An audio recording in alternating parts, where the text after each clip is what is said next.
어서 오세요. 나도 좀 책상에 놔달라고. 아, 이게 감사합니다. 전부터 팬이시라고. 근데 왜 이제 오셨대?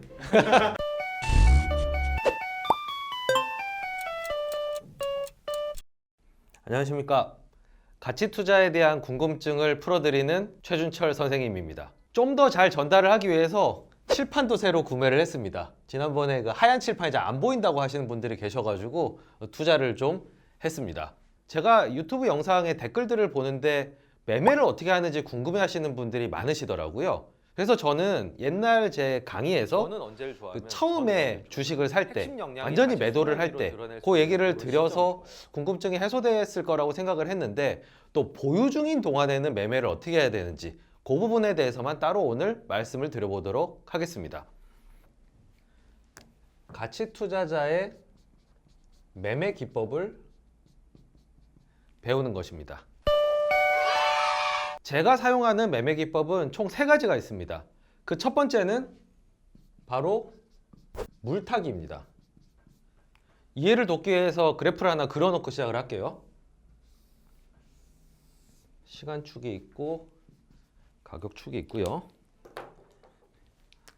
한 기업의 내재 가치가 이렇게 움직인다라고 가정을 해보겠습니다. 그리고 주가는 내재 가치와 유사하게 움직이지만 랜덤하게 움직이는 형태로. 물타기는 뭐 말에서도 느껴지듯이 이 물을 희석시키듯이 단가를 희석시키는, 내재 가치가 그대로인데 주가가 빠질 때 사서 단가를 낮추고 물량을 늘리는 스킬입니다. 그러니까 즉 여기서 매수를 시작했다고 했을 때 주가가 빠질 때 계속 사잖아요. 그러면은 한 여기까지 샀다고 했을 때 평균 단가는 이렇게 되니까 단가가 떨어지게 되죠. 그리고 물량은 이때보다는 이때가 더 물량이 늘어나게 됩니다.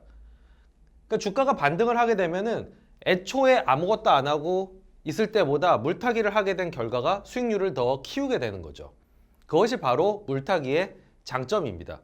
이걸 가장 잘 보여준 케이스가 1960년대 버핏의 아메리칸 익스프레스 사례입니다. 샐러드 오일 스캔들로 아메리칸 익스프레스 주가가 크게 빠졌습니다. 이걸 보고 있던 버핏이 빠진 주가에서 사기 시작했어요.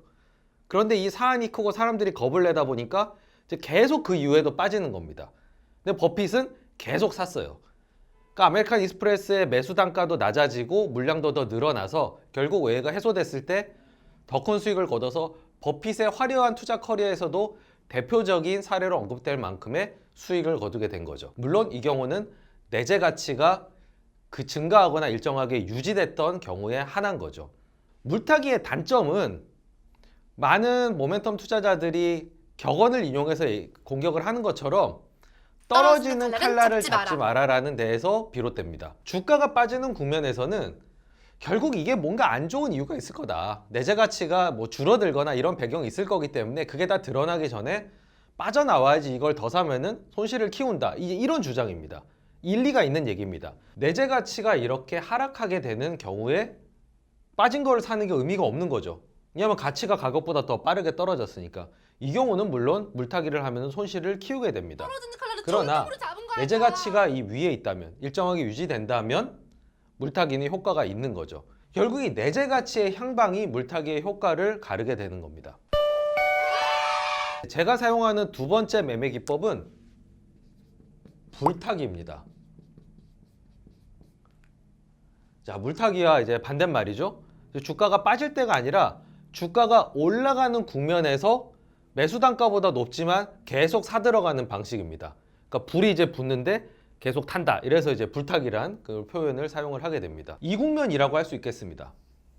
여기가 불타기를 하는 국면. 여기가 이제 물타기. 여기서 샀는데 주가가 올라요. 그러면 단가가 여기서 사면 단가가 더 올라가게 되죠. 그런데 기업 가치가 올라갔다는 거를 알게 됐어요. 그러면은 더 괴리가 벌어지는 거잖아요. 이것과 이거를 비교를 해보면. 그러면 여기서 사도 원하는 만큼의 수익을 달성을 할 수 있는 겁니다. 단가는 좀 올라갔을지라도요. 수익이라고 하는 건 매도가에서 매수가를 빼서 이거를 수량, 뭐 비중이라고 뭐 얘기할 수 있겠지만 매도가는 높고 매수가는 낮고 수량은 많으면 수익이 올라가게 되겠죠. 물타기라는 거는 매수가를 낮추는 겁니다. 그렇게 해서 수익을 올리는 거죠. 그리고 수량도 올라가게 되죠. 더 사니까요.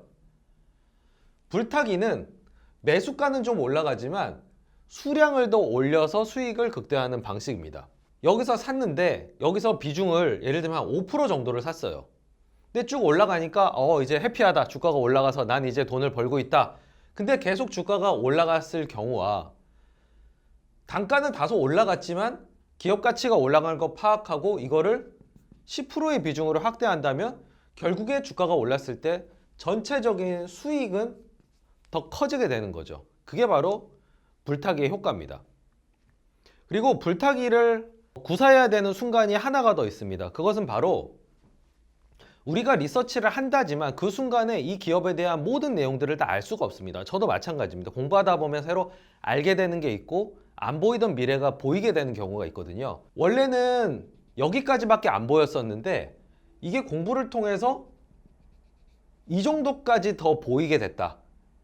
그랬을 경우에도 마찬가지로 단가가 올랐더라도 더 비중을 늘릴 수 있는 불타기를 구사를 할 수 있게 되는 겁니다.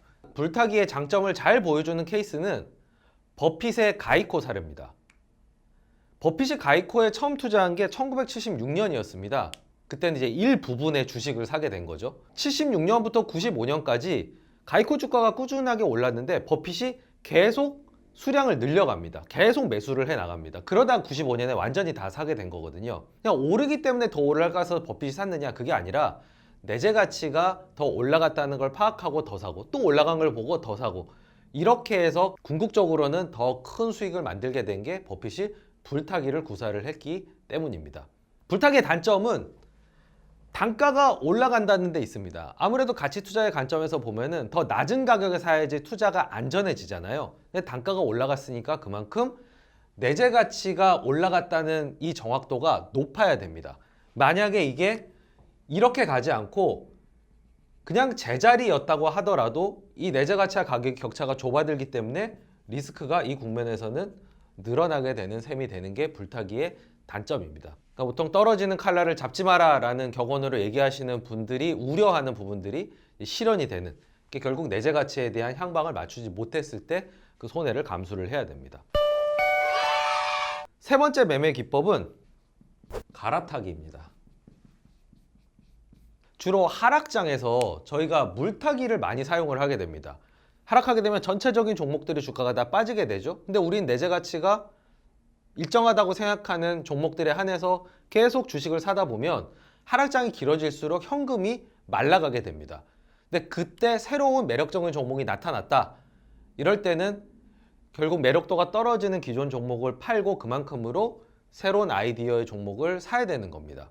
그러니까 마치 목수가 새로 못을 박아야 되는 경우에 못이 없다. 그러면은 좀 없어도 되는 못을 뽑아가지고 그거를 새로운 못을 박는 데 쓸 수가 있잖아요. 그런 목수의 작업처럼 이 갈아타기를 특히 하락장에서 잘 해야 포트폴리오를 건강하게 만들어서 반등할 때 더 큰 수익을 올릴 수가 있게 되는 겁니다. 이렇게 제가 가정해 놓은 종목을 A라고 한다면 주가는 똑같은데 내재 가치가 조금 더 높은 요거를 B 종목이라고 한다면 당연히 우리가 잠재 수익을 높이기 위해서는 A를 팔고 B를 더 늘리는 이렇게 이제 갈아타는 결정을 해야지 나중에 반등할 때 B의 주가가 이론적으로 본다면은 이렇게가 아니라 내재 가치가 높으니까 이렇게 움직여서 결국 궁극적으로는 이만큼의 수익을 더 거둘 수 있게 해주는 거, 이게 갈아타기의 장점이 되겠습니다.